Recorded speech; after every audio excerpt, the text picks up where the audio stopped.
All empires fall. That is not prophecy. That is memory. That is pattern. That is blood written into the earth. Babylon, Rome, Byzantium, the Abbasid Caliphate, the Ming Dynasty, the Spanish Crown, the British Raj, and now ours. We were born in a golden age that is rapidly turning to ash. We live inside the waning glow of a civilizational fire that once roared like thunder, but now crackles and flickers against the cold wind of history. Empires fall not because they must, but because they forget why they were born. This is a story of how they rise, how they fall, and why the twilight has already begun for our own. The question is not if it will happen. The question is, will anything be left when it does? Part 1. The Anatomy of Empire. Let us begin by cutting through the Hollywood illusions. An empire is not just a country with colonies or an army with banners. It is not simply power. It is a metaphysical order, a claim to meaning embedded in authority, hierarchy, and permanence. Every true empire declares itself not merely a polity, but a cosmos. The Chinese Tianxia, all under heaven. The Roman Imperium sine fine, an empire without end. The Caliphates of Islam, the Christendom of old. Even our modern liberal empire insists, with the zeal of a missionary, that it brings democracy, equality, progress, that it is destined to cover the earth. But empires are more than ideas suspended in the abstract. They are embodied in structure, in ritual, in brick and blood. Ideals alone do not hold dominion. Institutions do. Laws, hierarchies, and symbols give flesh to myth. What survives and expands is not merely a belief, but a machinery of belief. And if we look closely, beneath the surface of every great empire, we find the same skeletal frame, a shared architecture that undergirds every imperial dream. 1. Centralized sovereignty. Power is drawn toward the imperial center. The provinces obey the capital obeys the crown, or its modern equivalent, the ruling class, the deep bureaucracy, the global order. 2. A civilizing myth. Whether it is Roman law, Confucian harmony, Islamic monotheism, or Enlightenment rationalism, every empire believes it bears a gift to the world. Its conquest is not naked aggression. It is framed as duty. 3. Administrative order. From taxes to trade routes, empires convert chaos into command. The sword carves out territory. The census, the road, and the magistrate hold it. 4. Monumental culture.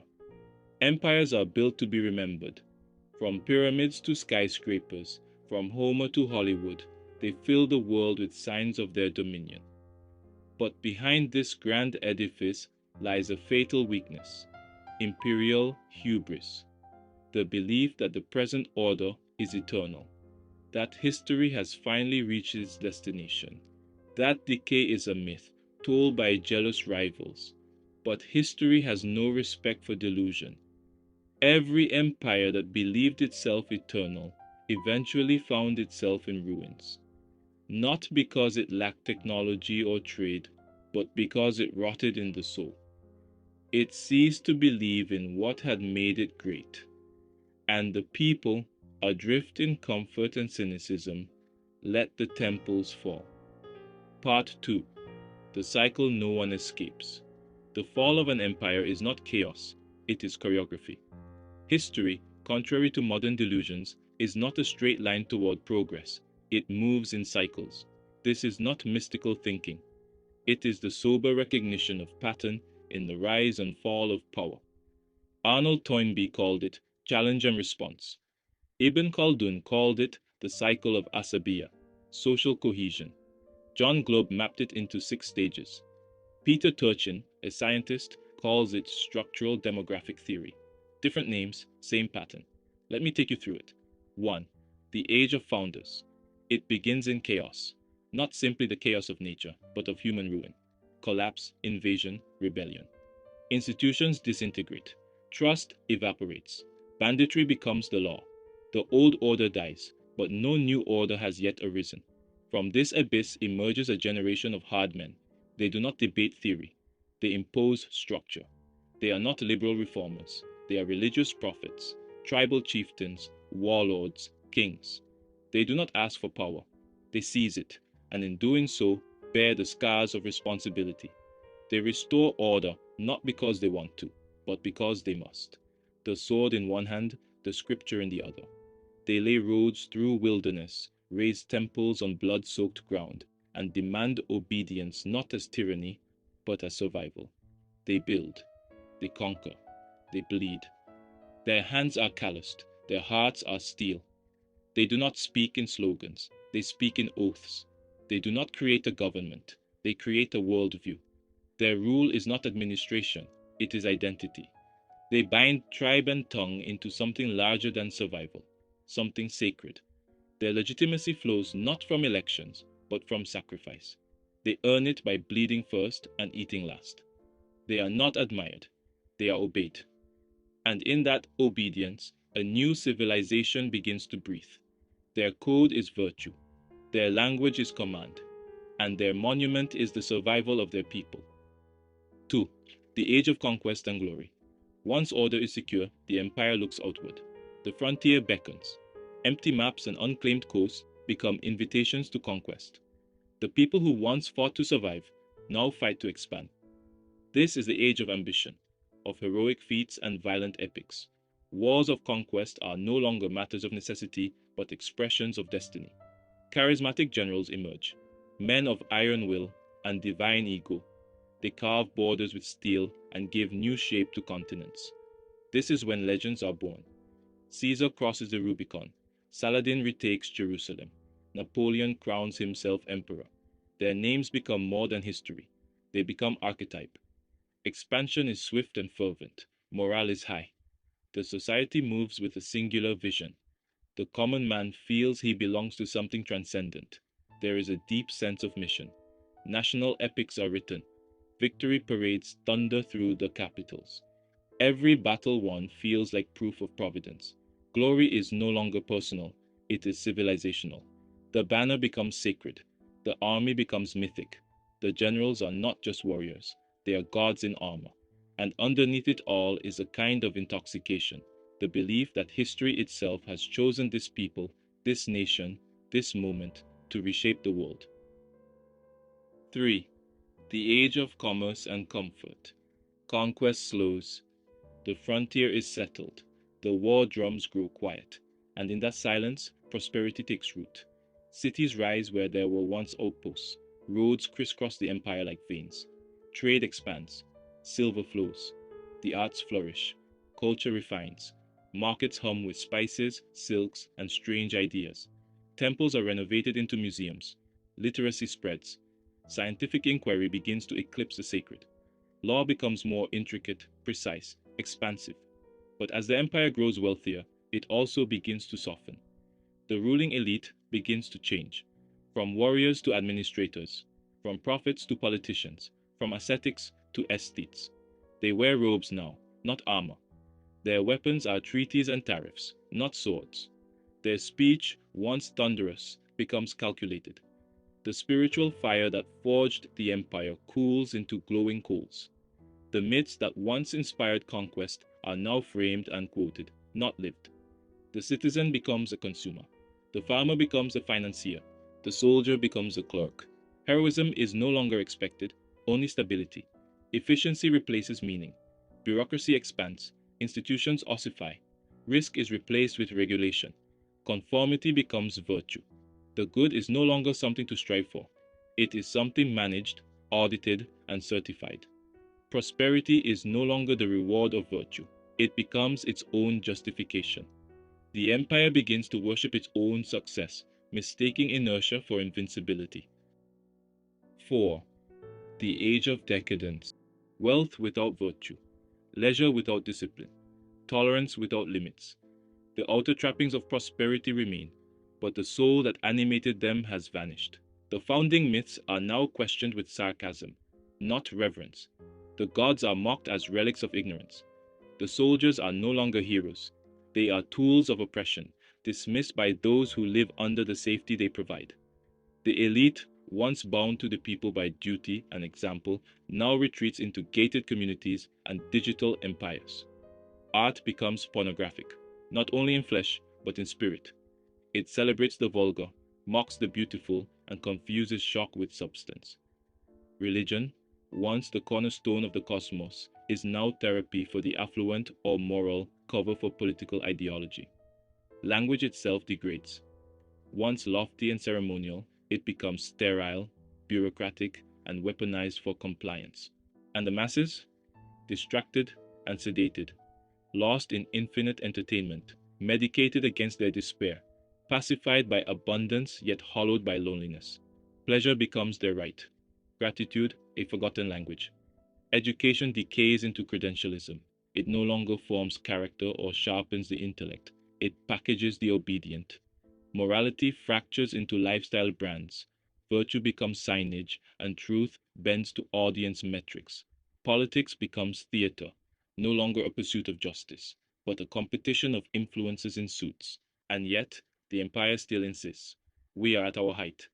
It builds taller towers, louder machines, brighter screens. But beneath the spectacle, the foundations groan. The pillars crack. The song of the civilization has become static, and those who still listen for harmony are mocked as mad. 5. The Age of Collapse.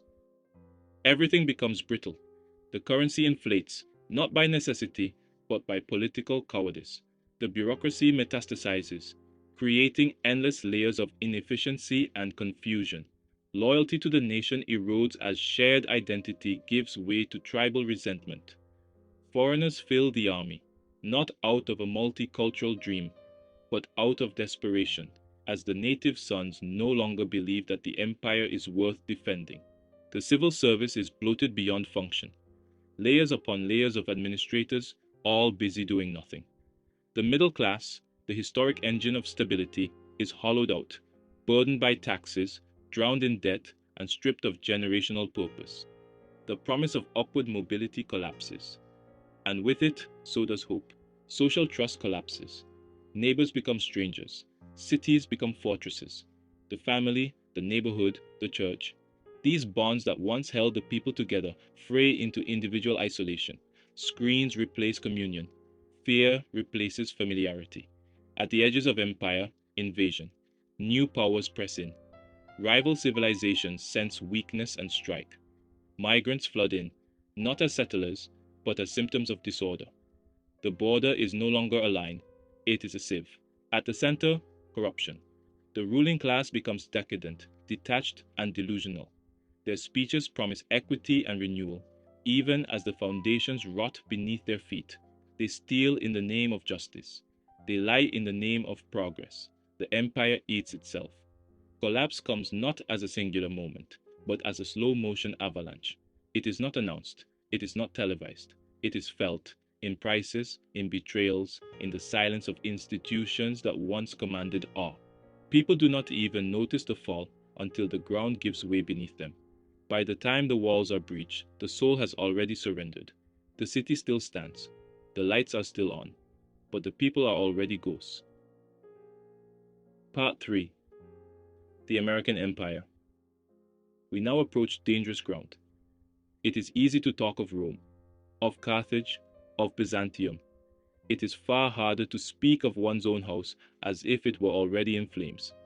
But if we are to be honest, then we must say it plainly. The United States of America, along with the liberal world order it upholds, is an empire. Not a traditional one, perhaps, not with direct colonies or Caesars, but it holds sway over much of the earth, economically, militarily, culturally, spiritually. It dictates norms. It enforces global order. It exports values. It surveils, sanctions, and protects. It is, in all but name, the hegemon, and it is in decline. We are not at the beginning, nor the middle. We are well into the cycle. Some would say we are nearing its end. Let us follow the stages once more, but this time, not as historians, but as witnesses. a revolutionary birth, a rebellion not only against monarchy, but against the very idea of inherited hierarchy. The United States arose from covenant and contract, from Enlightenment ideals fused with Puritan fire. It was a nation conceived in liberty, yes, but also in sacrifice, in war, and in the belief that freedom demanded order, not license. The founding fathers were not utopians. They were students of history and men of profound limits. They feared chaos as much as tyranny. They built a republic with checks because they knew ambition would always seek the crown. They carved a nation from wilderness and blood. Their project was not global at first, but deeply civilizational. To build a shining city on a hill, a new Rome guided by virtue, grounded in faith, and tempered by reason. Their rhetoric was lofty, their actions often compromised, but they believed, genuinely, that they had been handed a task by providence, to prove that man could govern himself, under God. That conviction created a nation with a mission. The 19th century marked the bursting of the borders. Westward was the course that the empire took. What began as 13 fragile states hugging the Atlantic became a continental behemoth. The frontier was romanticized as divine destiny, manifest destiny they called it. But expansion was not merely poetic, it was industrial, aggressive, and often cruel. The railroad, the rifle, and the cotton gin carried the flag farther west, and with it, the contradictions of the American project grew. Slavery, civil war, Reconstruction. The American soul was being stretched, yet through it all, the national identity hardened. The United States did not dissolve into Balkan tribes. It fought to stay united, and it did. Then came the Spanish-American War, the Philippines, the rise of naval power. By the dawn of the 20th century, America was no longer just a new world experiment. It was a rising empire in all but name. World War I made it a player. World War II made it the king. By 1945, Rome had fallen, Britain had bowed, and America stood alone, holding the torch of the West. This was the golden hour. The post-war boom created a middle class unrivaled in history. Veterans came home to jobs, homes, and families. Suburbs bloomed like the gardens of a new Eden. There was struggle, of course, civil rights, Cold War paranoia, Vietnam. But beneath it all, there was a foundation of belief that the system worked, that progress was real, that tomorrow would be better than today. Institutions were trusted, universities were respected, churches were full, civic clubs flourished, neighbors knew each other's names, families ate at the same table. Culture, though increasingly commodified, still carried echoes of order. Art strove for beauty. Movies affirmed common values.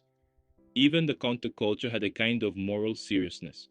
This was not utopia, but it was civilizational coherence, a rhythm, a story, a direction. And then, quietly, it began to fade. By the end of the 20th century, the United States had won the Cold War. The Soviet Union collapsed. Liberal democracy was declared the final form of history. The American model, consumer capitalism, secular pluralism, military supremacy, was seen as inevitable, even divine. But in victory, something was lost. The values that built the republic, thrift, piety, sacrifice, civic duty, were no longer celebrated. They were pathologized. Patriotism became nationalism. Religion became bigotry. Masculinity became toxic. Family became optional. Truth became subjective. Instead of building temples, we built malls. Instead of raising saints, we raised celebrities. Morality became consumption. Virtue became signaling. The civic faith was replaced by entertainment. The citizen became the consumer. The elite detached from the people. They retreated to Davos, to Wall Street, to Silicon Valley. They spoke a new dialect, technocratic, abstract, utopian. They no longer ruled with a sense of noblesse oblige, but with disdain thinly veiled as meritocracy. Politics became entertainment. Elections became episodes. Presidents became brands. The people voted not for leaders, but for idols or memes. Meanwhile, the institutions withered. The military fought endless wars it did not win. The media became propaganda machines. The universities became factories of cynicism. The church retreated into scandal or compromise. The borders grew porous. The culture fractured. The sacred was laughed out of the room. And through it all, the empire still declared itself triumphant. It could not imagine decline, because it had forgotten what greatness even meant. We are not debating policy. We are describing pathology. This is where we live now. There is no longer a single American story. There are competing narratives, each incompatible with the others. Red America, Blue America, Woke America, Forgotten America, Digital America, Declining America. Every institution is distrusted, every tradition is interrogated, every norm is inverted. Identity has replaced citizenship. Expression has replaced order. The common good has vanished beneath intersectional grievances and algorithmic outrage. We are a people without shared memory, without shared ritual, without shared language. The Constitution is still quoted, but as a weapon, not a covenant. The flag is still flown, but often in irony or protest. The anthem is sung, but under breath or protest. We are not debating anymore. We are yelling across chasms. And in the midst of this noise, the center crumbles. Law becomes selective. Justice becomes politicized. Elections become existential. Cities burn, then forget. Rural towns decay, then disappear. No one is coming to fix it. Everyone is blaming someone else. This is not healthy pluralism. This is entropy with Wi-Fi. The American empire, like all those before it, has entered its final act, not of conquest, but of confusion. And so we must ask, as all civilizations must in their dusk, what comes next? Part 4. Why this collapse will be different. Every previous empire that fell did so in a fragmented world. When Rome collapsed, Byzantium lingered. When the Abbasids declined, regional powers rose in their place. When the British receded, the American order stepped in. There were always alternatives, always counterweights, always somewhere to run. But this time, there is no outside. The American-led world order is global. Its institutions, economic, political, digital, enmesh every corner of the planet. Its values have saturated education, media, commerce, diplomacy. The dollar binds economies. The servers store everyone's thoughts. The treaties hold everyone in lockstep. There is no new continent to discover, no rival world to flee to. This time, the collapse won't be a regional affair. It will ripple across the entire lattice of civilization. This invites a natural question. If America declines, won't someone else simply take its place? China, Russia, BRICS, some rising bloc? No. And here's why. 1. The illusion of multipolarity. Talk of a multipolar world is premature. China and Russia operate within the very system America built. The UN, IMF, SWIFT, WTO, global shipping standards all remain rooted in Western, liberal capitalist assumptions. Even dissenting powers play on an American-designed field. 2. China's limitations. China has economic reach and ambition, but it lacks a universal narrative. It exports surveillance tech, not soul. Its Belt and Road Initiative is cracking under debt traps and diplomatic pushback. Its demographic future is imploding. And without a global spiritual or moral vision, China cannot offer a replacement civilizational order, only a more efficient tyranny. Third, Russia's reach is regional, not civilizational. Russia has shown it can disrupt, but it cannot rebuild. Its orthodox nationalism is reactive. It offers no universal doctrine, no scalable model. It may haunt the West, but it cannot lead the world. 4. There is no counter blueprint. When past empires fell, their successors had structure. Byzantium had Roman institutions. The US inherited British law and commerce. Today, no power is cultivating an independent and workable monetary system, diplomatic order, religious ethos, and digital infrastructure with global appeal. There is no alternate civilization waiting in the wings. 5. Cultural colonization runs deep.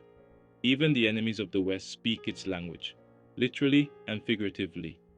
They stream its media, quote its thinkers, adopt its technologies, and teach their children in its universities. America has colonized the global imagination. The operating system remains American, even when the apps rebel. If America collapses, we don't get a new empire. We get a void. Trade will unravel. Currency systems will fragment. Regional wars will flare. Digital silos will multiply. And without a new sacred story, cultures will fray into confusion.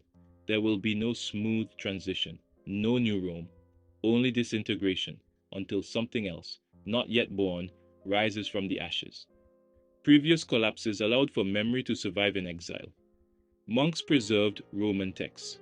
Eastern Orthodoxy flourished in the East after the West fell. But today, we have built a civilization so interconnected that its downfall may be not just a crack in one wall, but a severing of the entire foundation. Every financial market is tied to New York, every security structure to Washington, every global narrative to Silicon Valley. If the empire falls, everything falls with it. The internet, the banking system, global trade, supply chains, energy grids, food distribution, all are tethered to a singular Western centric vision of progress. The fall of that center will not create a vacuum, it will create chaos. There will be no Benedictine monks to quietly preserve wisdom in the countryside. There will be no Constantinople to carry the torch. Because the torch is digital and it flickers on servers hosted in one or two countries. Technology has not made us invincible. It has made us brittle. Our food systems rely on digital logistics. Our hospitals depend on electricity grids. Our children's education, self-worth, and memory are hosted by social networks. We are building our lives on servers we do not control, in systems no single person understands, governed by algorithms no one elected or obtained by God. The very tools we thought would liberate us have shackled us to a machine that, if it fails, takes us all with it. We once feared the barbarian at the gate. Now we fear the blackout, the bug, the breach, the glitch. And the most frightening part, it is not clear that anyone is steering the ship. Governments cannot keep up. Institutions cannot adapt. The pace of innovation has eclipsed the capacity for wisdom. We build faster than we can understand, and by the time we grasp the danger, it's already woven into our lives. AI and the end of meaning. This collapse will also be different because of something entirely new: artificial intelligence. For the first time in history, our cultural memory, our language, our stories, and even our religious instincts are being absorbed by non-human minds. The archive of civilization is being handed to machines that can generate infinite noise but preserve no meaning. AI will not save civilization. It will accelerate the entropy. It will drown us in content, dilute truth, and render the sacred indistinguishable from parody. Truth will become just another output stream. Authenticity will vanish in a flood of simulations. Deepfakes will rewrite history in real time. And once people no longer trust their eyes, their ears, or their institutions, only power remains. The old ruins stood in silence. Ours will echo with infinite simulacra, memes of gods we forgot to worship, collapse of the psyche. But perhaps most distinct and most tragic is the psychological nature of our decline. We are not being defeated by an outside enemy. We are not succumbing to starvation or plague. We are collapsing under the weight of our own emptiness. The modern West is mentally ill. That is not an insult. It is an observable crisis. Epidemics of depression, anxiety, addiction, suicide, not in war zones, but in the wealthiest, safest nations in history. We have removed every outer obstacle and found ourselves drowning in meaninglessness. We have everything except purpose, everything except belief. People will not fight for abstractions. They will not sacrifice for comfort. They will not rebuild what they do not believe was worth having. When Rome fell, it still had priests, peasants, monks, farmers, people rooted in a cosmology, even if the empire died. But what will remain when ours falls? Selfies and serotonin withdrawal? We have educated the soul out of our children. We have desacralized time. We have anesthetized longing. We have nothing to offer the next generation but screens and slogans. That is why this collapse will be different. It will not just destroy a system, it may erase the very idea of civilization. Part 5. The psychological collapse. There is a final collapse more devastating than military defeat or economic ruin. It is the collapse of meaning, when the temples are still standing, but no one enters. When the laws still exist, but no one believes in justice. When the flag still waves, but it has become a meme. That is the psychological collapse, and we are living in its earliest tremors. Civilizations are not only built by bricks and swords, but by myths and memory. When the people no longer feel part of a story greater than themselves, when they are reduced to consumers, spectators, and patients, they cease to be citizens of any real order. What replaces a civilization that has lost its soul? Not revolution, not utopia, but disintegration, the slow atomization of human beings into isolated units, tethered to screens, monitored by algorithms, medicated into passivity. Modern civilization did not just lose the sacred, it replaced it.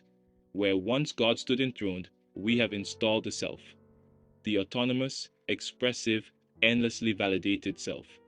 It is the new deity of the age. It demands no sacrifice, only affirmation. No commandments, only vibes. No community, only followers. But the self, unanchored from transcendence, becomes a black hole. It devours relationships, tradition, and duty. It demands pleasure, but cannot define joy. It demands recognition, but recoils from responsibility. It seeks identity, but rejects inheritance.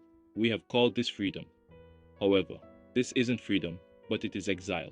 Exile from tradition, from truth, from transcendence. We have exiled ourselves from every source of rootedness, faith, family, nation, eternity, and told ourselves it was liberation. But the human soul cannot float forever. And when it begins to fall, it reaches for anything: ideology, dopamine, chaos, anything to silence the hunger. We call this collapse a mental health crisis, as if the problem were merely chemical. But beneath the pills and therapy apps is a deeper hunger, a hunger for meaning that can't be found in selfies or slogans. The rituals have broken. Every civilization worth remembering had ritual, not routines, rituals. Acts that sanctified time, bind generations, and turn the ordinary into the sacred. Ritual is what tells a people, this moment matters. It transforms birth into covenant, death into memory, suffering into sacrifice. But we have abandoned those rituals, or worse, turned them into content.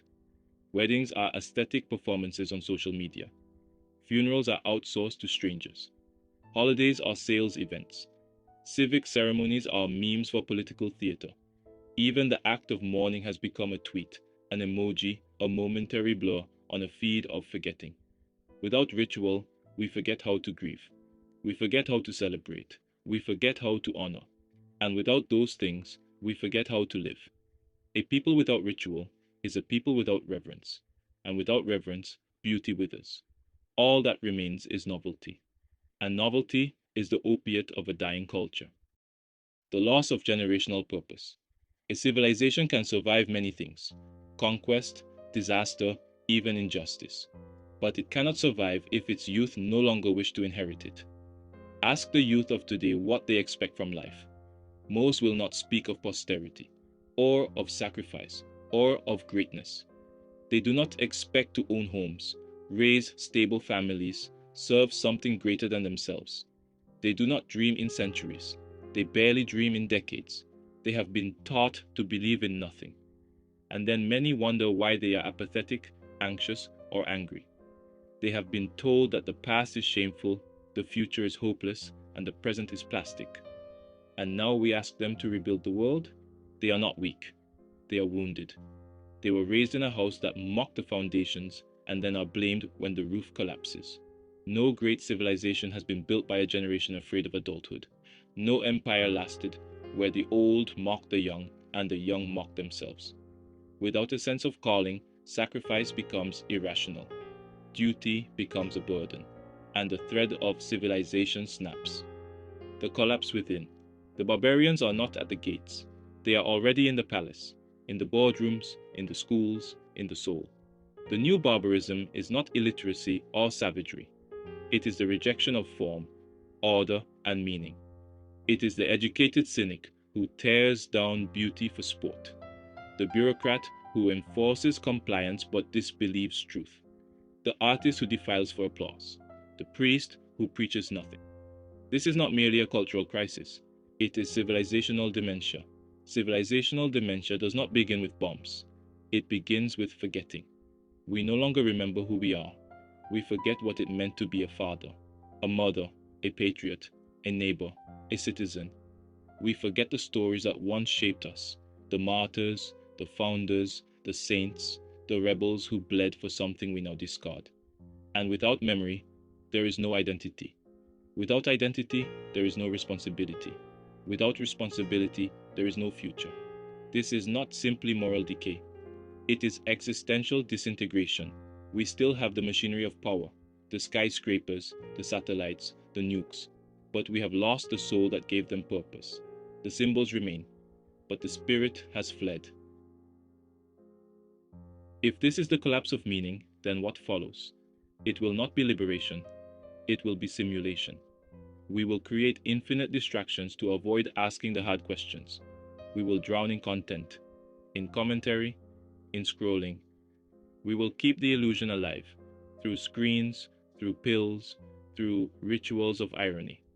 But the silence will grow, and eventually, we will have to face the mirror. Civilization dies when it no longer believes it deserves to live, and unless we remember, deeply, painfully, reverently, why we ever built temples, wrote laws, and raised children, then we will never rebuild. We will disappear, not in fire, but in forgetting. And what replaces us may still speak our language. It may still wear our logos, but it will not be human in the way we were. It will remember everything, except what it means to live with awe, with duty, with soul. Part 6. The Return of the Eternal. And yet, collapse is never the final word. History decays, yes. Civilizations fall, yes. But memory lingers, in stones half buried, in songs half remembered, in scripture whispered in catacombs and carved into altars. Every ruin is not just a tomb, it is a seedbed. When Rome fell, it was not the emperors who preserved her legacy. It was monks on cold, wind-swept coasts, copying manuscripts by candlelight. When Byzantium withered, the faith persisted, in silence, in mystery, in firelit chapels on forested slopes. What is eternal does not die. It waits. It waits for men and women to remember that they were not born to be cogs in a machine or brands in a marketplace, but heirs of something sacred. They are preserved by the faithful few, the ones mocked in their time, called reactionary, irrelevant, dangerous, the ones who pray when others laugh, who plant vineyards in desolate lands, who plant trees whose shade they'll never sit beneath, who raise their children in truth, even when the world calls it hate. They are the remnant. They are not utopians. They are not escapists. They are builders of altars in the wilderness. They kneel, not to the state, not to the mob, but to the eternal. They keep memory alive. They preserve the liturgy. They carry stories across deserts of forgetfulness. They are the candlelight in every dark age. And when the empire finally falls, and it will, it is they who remember how to begin again. Collapse clarifies. When noise dies, silence becomes sacred. When illusions die, truth can reappear, not as theory, but as necessity. The age of spectacle will end. The feeds will empty. The algorithms will choke on their own data. And in the stillness, the human heart will begin to hunger again. not for content, for meaning. And we will return, not to nostalgia, but to the ancient ways because we are starving. Virtue will return, not as branding, but as compass. God will return, not as superstition, but as sanity. The family will return, not as lifestyle, but as lifeline. Sacrifice will return, not as burden, but as joy. We will rebuild, not because we are forced to, but because something within us remembers Eden, something older than empire, something deeper than politics. A whisper from the beginning: be fruitful, multiply, tend the garden, walk with God. We are not powerless. History is not a script. It is a field of choices. Collapse is not fate, it is consequence. And consequences can be changed by repentance. We still have time, a sliver, a window, a whisper. We can still choose to turn from decadence to discipline, from consumption to creation, from algorithm to altar, from noise to silence, from despair to sacrifice, from isolation to community, from fear to wonder. The empire may fall, that may be beyond our control, but what rises from its ruins, that is not. In every age of dust, there is a voice, quiet, unshaken, echoing through broken columns and cracked basilicas, through ashes and echo chambers, through collapsed economies and collapsing lungs. It does not promise ease, it does not flatter. It simply says, begin again. Begin not with arrogance, but with awe. Not with blueprints, but with blessings. Not with systems, but with souls. We may not live to see the cathedral rise again, but we can carve the first stone. And if we do, our children will know we remembered, that when the towers fell, and the empire died, and the silence returned, we chose to build. And maybe, just maybe, that will be enough.